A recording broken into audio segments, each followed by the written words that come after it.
how to make sourdough chocolate cake? Yes, count me in! Today I'm baking a sourdough starter chocolate cake. And I was just amazed how the sourdough starter discard adds so much to my chocolate cake. Actually, it made the cake bigger and more moist and give a kind of nuance to the flavor. You know from the recipe that it's technically low fat and low sugar, but amazing taste. And I love chocolate cake. I actually make a fantastic chocolate cake. So if you follow me, you're going to learn how to make other different kind of chocolate cake. So tonight, I have my sourdough starter discard. You can already see that. It is bubbling. I'm going to measure 3/4 cup of that. And so this is my bowl for all my wet ingredients. And before I crack some eggs in there. And this sourdough starter discard is useful. Most people, I think, might throw them out. But once they know that they can make so many different things from this discard, they will not throw them out because it's live and it's beautiful. Putting 3 eggs, 3/4 cup of sourdough starter. And now I have a 3/4 cup of olive oil. And so that's sort of my wet ingredients. Before, at the end, I add the my almond milk, my very hot almond milk. And I put in a tablespoon of vinegar. I used apple cider vinegar because it has a great flavor and it's very powerful. Just a tablespoon will do. And now we're ready to turn on the beater. So,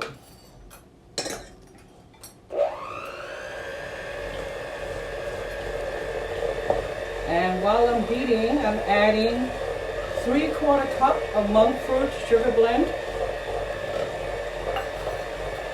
and 1 cup of real sugar, white sugar.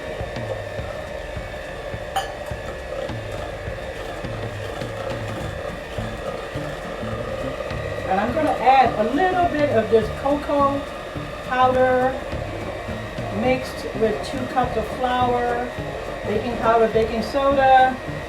And if you want to get the recipe, you just have to send me an email. And I am mixing some of the hot liquid interspersed with the dry liquid. And I also forgot that I'm supposed to put in my 2 teaspoons of vanilla extract.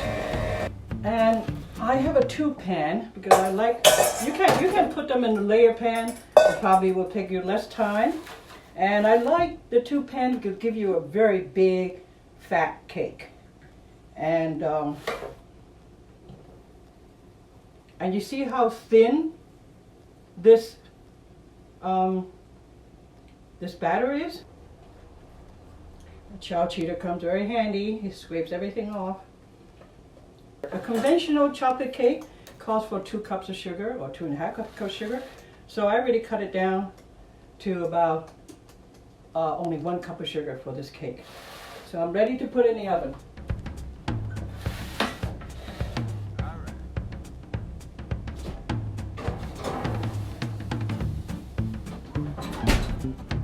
I put the timer on 20 minutes because that's how long it will take to for that to come out, for you to put a tent on it. You'll see on the edges it start sort of getting cooked, and then once you put the tent on it, then we'll start cooking slower. So I have some cocoa, 3/4 cup cocoa powder with 1 teaspoon of instant coffee. So, and I need to melt my butter, and since my oven is hot, I'm going to stick it in. Oh, that's a good tip. And you just have a metal bowl. You have your butter in there, less than a minute. It'll be warm, and then I'll mix all this. But I can start mixing some of the liquid. I'm using a teaspoon of vanilla here, and quarter cup of maple syrup. And I have almost 1 cup of regular white powdered sugar and 3/4 cup of monk fruit sugar. And because my daughter bought some heavy cream, I had 1/4 cup, a little bit less than 1/4 cup of heavy cream. Normally I thin it with almond milk, and it's still delicious, but I think the cream will give it a lot more a body, you know, because it's like butter. I know my butter's melted by now. My head tells me so. Oh, wow. Perfect. So now I put my hot butter in this, because I don't want using this very hot bowl for my frosting, because the frosting doesn't want it to be very hot.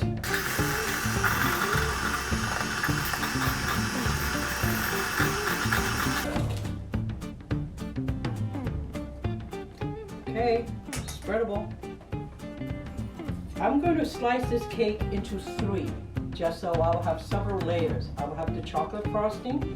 I have some strawberry preserve. I used organic strawberries, and strawberry, the commercial strawberry, receive more pesticide than any other fruit out there.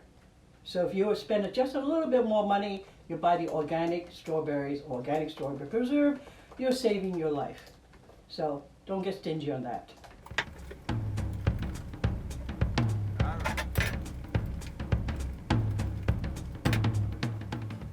You see all that nice, wonderful bubble? That's coming from the sourdough and the vinegar.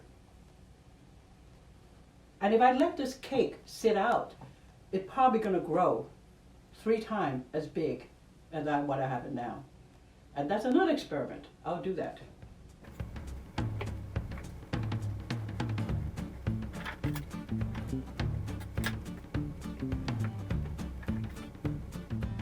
My God, you're doing 4 layers? Yeah, I don't want a big fat piece on top. Okay.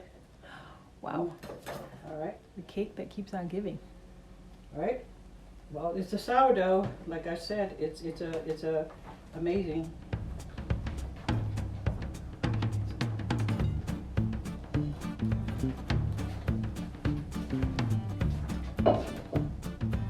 And normally I like to put some kind of fruit in my chocolate cake, and I was going to put mango, but I only have 2 ripe mangoes, so that won't be enough for this cake. I'll be making another chocolate cake where I'm going to put the mashed up mango fruit, because my granddaughter, her favorite fruit is mango. So I have to save the mango for my granddaughter. And her birthday is tomorrow. So this is just a cake to make as a demonstration. And also, I will be delivering some of this cake to my friends. Now, I'm going to put some chocolate frosting on this. The whole cake will be covered with chocolate frosting, eventually. Because this is a chocolatey cake. So, Mom, tell us about this frosting. Yeah. It's so special because most frosting is just pure butter and sugar, and you could frost almost, a piece of cardboard with it. It would taste good. Yeah. So how did you make such a healthy frosting? Well, first of all, I use organic raw cocoa powder, and it's just amazing. I will advise you to buy that and then use it in your smoothies or use them in your drink, because high quality dark cocoa, and this one, the raw, you can't compare. Like I said, I never get stingy on my materials. I buy the best, because I'm only going to have this once a year, for example. I'm making this once a year for my granddaughter. So why would I go stingy? I want to be really, really, really, really generous. So how did you cut back so much butter and sugar? Like I said, cocoa itself has oil.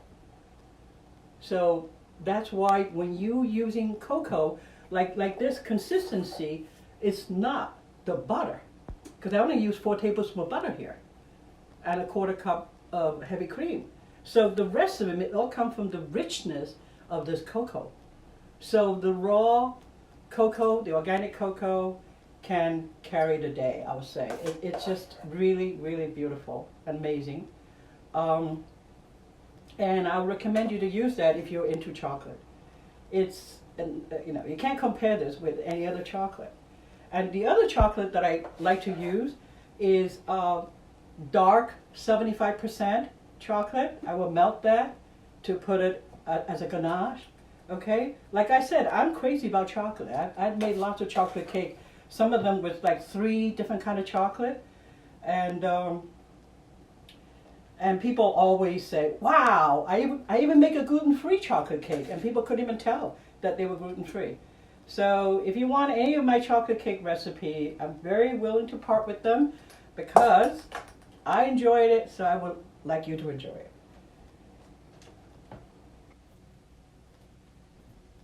If I didn't use cinnamon and coffee, I would have used orange zest.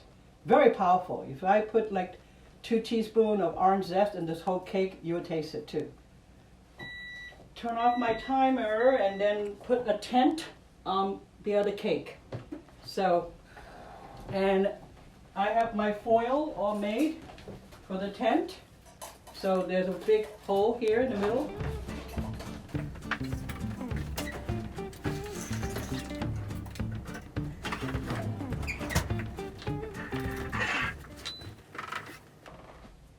You can see that the edges already start to cook. I can't show it to you because it's very hot. And so now if you tent it, then you're going to get this dome, because then it's going to cook like this. But at least you're not going to have overcooked cake. You see the cake on the edge is already kind of cooked. And it's a very wet batter. So it needs time and needs to be protected right now. All these things you have to learn, you know? But if someone else could just tell me all these tips, it'll be fantastic. All right, now I'm going to set my timer for 30 minutes. Every day you should eat some kind of whole grain. And the other reason that the sourdough, even the sourdough starter, is like a rage right now everywhere. Everyone's making it. It's because it's alive. You see it. It's like a little pet. And it feels live. So can you imagine you eating that? It makes you feel alive. You are gathering this wild elements all over in your kitchen. How wonderful. I can't just go out there and do that. I need my sourdough starter to gather these wild ferment in my kitchen. In my kitchen, I've done a lot. I've done kombucha, I've done like kefir, I've done a lot of fermenting type product. So according to another person with a fantastic site called Wild Fermentation, you can look him up. He will tell you everything about how you need fermented product. A little bit every day. I just think sourdough starter discard is a gift. It's a gift, just keep on giving. I have so many discoveries about how to use it. So, so I would say if you start cultivating a sourdough starter, you're going to have to discard, because every day you have to throw away at least 1/3 from your jar and start feeding with some flour and water again. And some people even feed it 3 times a day. If we get this cake frosted, Yep. someone can be the lucky taste tester. Yeah, we have one. This young man here, he's been. He's not a very good a sweet taster because he doesn't like sweets. So he's perfect. If he likes this cake, Oh, it's gotta be okay, him. that's true. Because he doesn't really like sweets, so I'm wondering like whether I can trust him to eat something very sweet.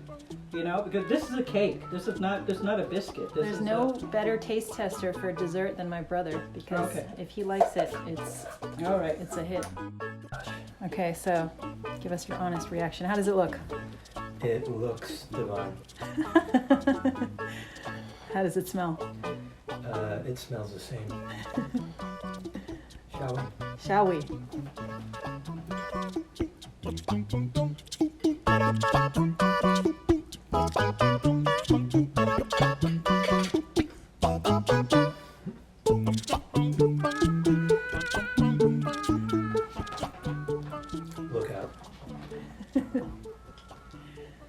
So does it taste like a low-fat cake? Like a low-sugar cake? It's just unbelievably moist. The texture is as though it was just packed with butter. And it's like melt in your mouth. It's almost like I was gonna say it's almost like the Moistest donut, because it just is so, it feels so decadent, but you know from the recipe that it's technically low fat and low sugar, but amazing taste. Amazing. Should I have a bite? No, I'm not going to break my fast yet. Watching today, thank you guys so much for all your comments and encouragement. And I am so thrilled to be able to share with you my genius mother's recipes and cooking. We're finally making these videos. She is such a creative and innovative and healthy cook.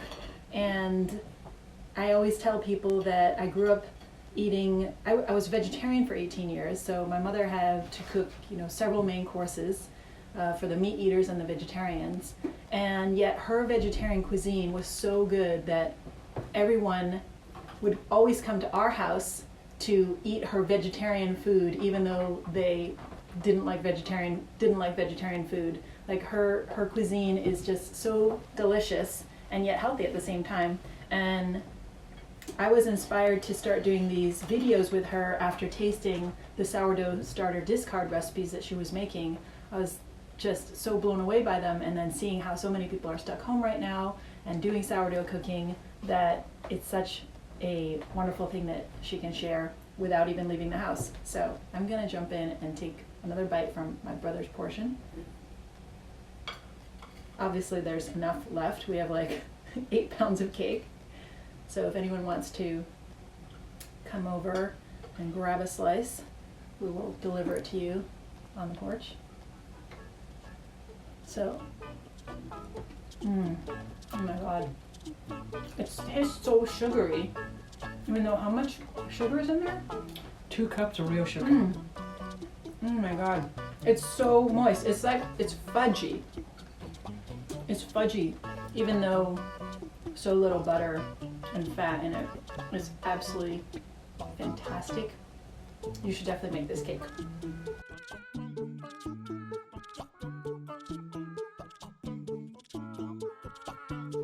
Don't forget to subscribe and click the bell.